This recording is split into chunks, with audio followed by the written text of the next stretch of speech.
Tiniyak naman ni DPWH Secretary Vince Dizon na kikilo si Pangulo Marcos Jr. hanggang sa huli upang mawakasan ang korupsyon sa flood control project.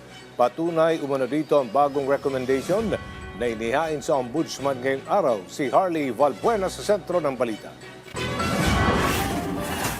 We give you our word. The President will end this. And now we're seeing that already.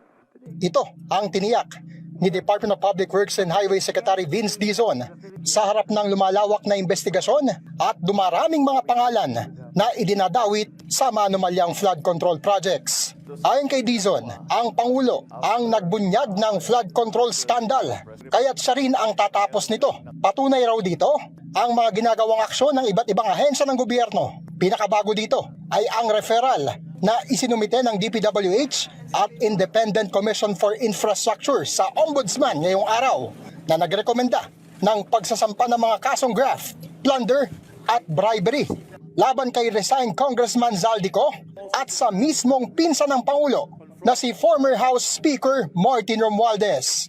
Wala tayong sisinuhin, wala tayong sasantuhin.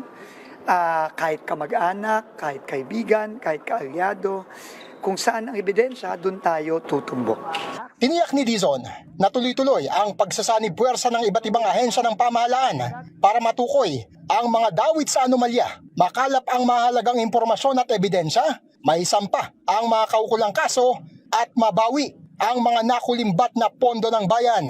Siniguro rin ito na nakabatay sa konkretong ebidensya at mga sinumpaang testimonya ang kanilang mga rekomendasyon sa Ombudsman at hindi mula sa mga haka-haka lamang o sa mga video na inilalabas sa social media tulad ng Facebook video ni Zaldico.